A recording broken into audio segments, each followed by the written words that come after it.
Hello friends, आप सभी का अकेडमी आईएएस चैंपियंस के प्लेटफॉर्म पे स्वागत है। इंडिया और रशिया के रिलेशन के बारे में आप सभी को पता होगा।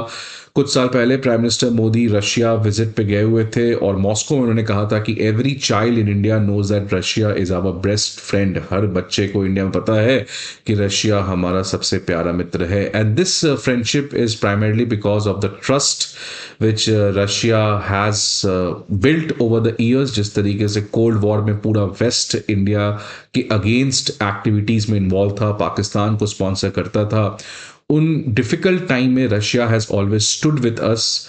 और 1971 के वॉर में जिस तरीके से रशिया ने डायरेक्टली इंडिया को सपोर्ट किया, that is why India Russia relation जो है it is one of the best relation. और आने वाले समय में भी India and Russia will collectively grow together।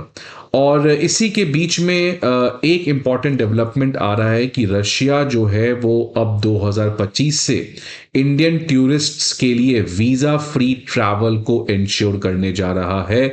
इसका मतलब अब इंडियन टूरिस्ट्स को रशिया जाने के लिए वीज़ा नहीं चाहिए होगा। सो ये जो प्रयास है रशिया का इंडिया के प्रति, ये प्राइमरली है cultural partnership, people to people partnership. इसको कैसे बनाया जाए, बिकॉज आप देखिएगा कि every child in India knows that Russia is our best friend, but how many child wants to visit Russia और how many youngsters want to visit Russia? Because most of the tourists अगर कहीं travel करते हैं तो वो south east Asia में travel करते हैं, यूरोप जाते हैं, अमेरिका जाते हैं, बट रशिया अभी भी बहुत कम लोग जाते हैं, जिसकी वजह से इतनी अच्छी दोस्ती के बावजूद दोनों कंट्री के पीपल टू पीपल कनेक्शंस काफी कमजोर हैं।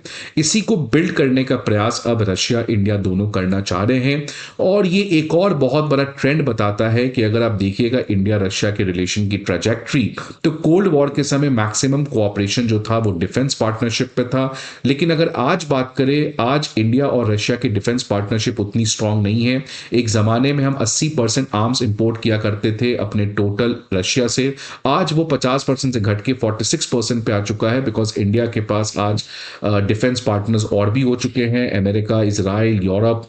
लेकिन रिसेंट टाइम्स में जो दूसरा पिलर ऑफ पार्टनरशिप काफ़ी ज़्यादा बढ़ा है और उसको ये दोनों कंट्री मिलकर बढ़ा रहे हैं, वो है इकोनॉमिक पार्टनरशिप और कल्चरल पार्टनरशिप। और ये इसीलिए हो रहा है बिकॉज आज जियो पॉलिटिकल वर्ल्ड ऑर्डर काफ़ी चेंज हो चुका है। आज इंडिया को वेस्ट और रशिया दोनों का सपोर्ट चाहिए टू बैलेंस चाइना, और रशिया और वेस्ट का रिलेशन उतना अच्छा नहीं रहा है। इसलिए India is trying to play a middle ground. India is trying to manoeuvre smartly into this geopolitical world order कि हम वेस्ट के साथ भी अपने रिलेशन को बना के रखें और रशिया के साथ जो अपना लेगेसी रिलेशन है उसको भी कंटिन्यू करें। बिकॉज आज इंडिया को पता है कि अगर हम डिफेंस पार्टनरशिप रशिया के साथ करते हैं तो पहली बात तो रशिया उतना ज़्यादा कमिटमेंट नहीं दे सकता है, बिकॉज आज खुद यूक्रेन वॉर में इन्वॉल्व है, और सैंक्शंस का भी डर है इंडिया को, क्योंकि आपको पता है कि पुरानी अमेरिकन एडमिनिस्ट्रेशन ने कहा था कि don't take us for granted. इसीलिए इंडिया जो है वो एक स्मार्टली इस जियो पॉलिटिक्स में अपने रास्ते को ढूंढ रहा है, जिसमें it is trying to build partnership with Russia on non sensitive issues जो ज्यादा प्रोवोक ना करे वेस्ट को, और उसमें कल्चरल और इकोनॉमिक पार्टनरशिप पे ज्यादा फोकस हुआ है। तो अब न्यूज देखिए क्या है कि 2025 से इंडियन टूरिस्ट जो रशिया जाना चाहते हैं उनको किसी भी तरीके का वीजा रिक्वायरमेंट नहीं होगा।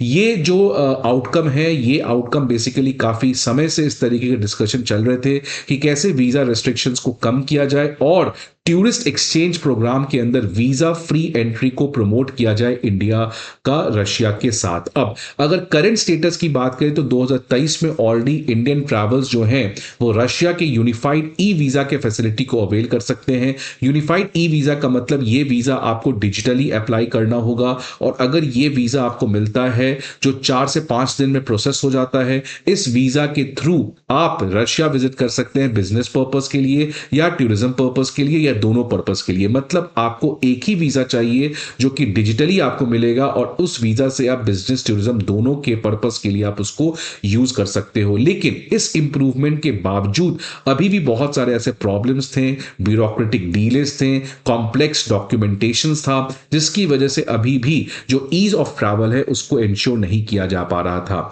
आगे बढ़ने के पहले एक इंपॉर्टेंट इंफॉर्मेशन आप सभी के लिए कि हमारे ऑफलाइन बैचेस हमारे चारों ऑफलाइन सेंटर में करोल बाग मुखर्जी नगर, पटना और प्रयागराज में स्टार्ट होने जा रहे हैं on 20th of December, also at a very special price of 59,999। Karol Bagh, Mukherjee Nagar, Prayagraj और पटना की डिटेल आपको यहाँ पे देख सकते हैं। Unacademy IAS comprehensive GS course के अलावा सीसैट, ऐसे writing course, comprehensive current affairs, full and test series और ऑप्शनल ऐसे कोर्सेज को भी प्रोवाइड करती है।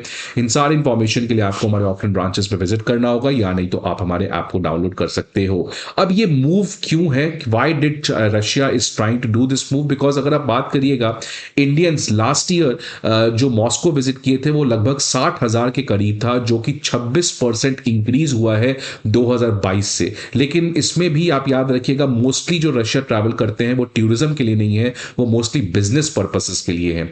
लेकिन रशिया ने ये देखा कि रशिया इस समय वीजा फ्री एंट्री देता है चाइना और ईरान के लोगों को, और ये जो सिस्टम है टूरिस्ट एक्सचेंज प्रोग्राम के अंदर, जहां पे वीजा फ्री एंट्री प्रोवाइड किया जा रहा है चाइना ईरान को, जिसकी वजह से यहां के लोग रशिया में टूरिज्म के लिए काफी ज्यादा जाते हैं। अब तो यही सेम मॉडल रशिया अब इंडिया के साथ रेप्लिकेट करता है, तो सो दैट इंडियन टूरिस्ट ज्यादा से ज्यादा रशिया ट्रैवल करें। अब इससे बेनिफिट क्या है? सबसे बड़ा बेनिफिट है वही कल्चरल पार्टनरशिप बढ़ेगा, बिकॉज टूरिज्म इंडिया और रशिया के बीच में बढ़ेगा। वो बहुत सारे इंडियंस रशिया ट्रैवल करना चाहते हैं उसके हिस्ट्री, कल्चर, लैंडमार्क्स और सीनिक लैंडस्केप के लिए, लेकिन अभी तक उतना ज्यादा ईज ऑफ मोबिलिटी नहीं था, जिसकी वजह से इंडियन ट्रैवलर्स रशिया को स्किप करके बाकी यूरोपियन कंट्रीज को प्रेफर करते हैं।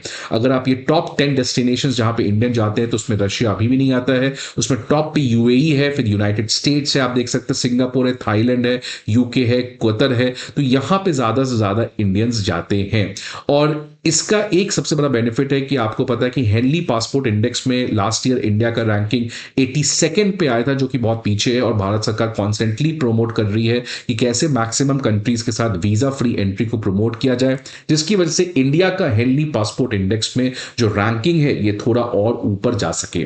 तो ये कल्चरल पार्टनरशिप की मैं बात कर रहा था, और इसी कल्चरल पार्टनरशिप के साथ पैरेलली जो एक और पार्टनरशिप बनाने का प्रयास हो रहा है वो है इकोनॉमिक पार्टनरशिप, जिसके अंदर आने वाले समय में इंडिया और यूरेशियन इकोनॉमिक यूनियन, जिसमें ये 5 कंट्री आते हैं जिनके बीच में आपस में फ्री ट्रेड एग्रीमेंट है, अब ये 5 कंट्री का इंडिया के साथ फ्री ट्रेड एग्रीमेंट होगा, जिससे यहां के रिसोर्स खासकर हम बहुत ज्यादा यूज कर पाएंगे। अगर बायलैटरल ट्रेड की बात करें तो हमारा टारगेट है 2030 तक $100 बिलियन तक कैसे ले जाया जा सके। लास्ट ईयर हमारा बायलैटरल ट्रेड हुआ था $66 बिलियन, लेकिन इसमें प्रॉब्लम था कि इंडिया का एक बहुत बड़ा ट्रेड डेफिसिट है रशिया के साथ, बिकॉज हम रशिया से एक्सपोर्ट करते हैं $61.15 बिलियन का, और मात्र $5-6 बिलियन का हम एक्सपोर्ट करते हैं रशिया को, जिसकी वजह से इंडिया का ट्रेड डेफिसिट है रशिया के साथ। इसके अलावा नॉर्दर्न सी रूट की बात हम कर रहे हैं, चेन्नई व्लादिवोस्तोक, आपको पता है कि ये जो मैरीटाइम कॉरिडोर है ये लास्ट मंथ ऑपरेशनलाइज हो गया सक्सेसफुली, जिसकी वजह से अब इंडिया रशिया का जो ट्रेड है वो और ज्यादा कम से कम समय में कम से कम खर्च से किया जा सकता है। लेकिन बात यह है कि डिफेंस पार्टनरशिप इंडिया का रशिया से घटा है, लेकिन दूसरी तरफ जो इकोनॉमिक और कल्चरल पार्टनरशिप है वो कितना सस्टेनेबल है, इसके ऊपर सवाल आता है। बिकॉज देखिए, इंडिया का जो क्रूड ऑयल इंपोर्ट है वो लास्ट मंथ नवंबर में 55% घट गया, लोएस्ट सिंस जून 2022। आपको पता है कि India already oil import Russia से नहीं करता था, हमारा मात्र 1% ऑयल रशिया से आता था, लेकिन जब से रशिया को सैंक्शंस लगा है, रशिया चीप ऑयल दे रहा है, तब हमारा ये क्रूड ऑयल इंपोर्ट बढ़ा है। लेकिन जब ये चीजें खत्म हो जाएगी, मान लीजिए सैंक्शंस खत्म हो गया, चीजें ठीक हो गई, तो क्या इंडिया तब भी ऑयल इंपोर्ट करेगा रशिया से सस्टेनेबल बेसिस पे? ये एक बहुत बड़ा सवाल आता है। दूसरी तरफ चाइना रशिया का बायलैटरल ट्रेड इंडिया के रशिया के बायलैटरल ट्रेड से लगभग 4 गुना ज्यादा है एट $240 बिलियन, तो ये भी बहुत बड़ा गैप है। और जो रूपी रबल मैकेनिज्म है वो भी अच्छे से ऑपरेशनलाइज नहीं हो पा रहा है। सो दैट शोज कि इंडिया रशिया के रिलेशंस में एक सिग्निफिकेंट चेंज आ रहा है, एक ट्रांजिशन आ रहा है from defence towards economic and cultural partnership. But whether that economic and cultural partnership will be sustainable in the long run, that is a question which we should think about. आपके क्या views हैं इस particular development के बारे में? आप जरूर अपने व्यूज को कमेंट बॉक्स में बताएं। आई होप आपको ये वीडियो अच्छा लगे। See you again in the next video, till then good bye.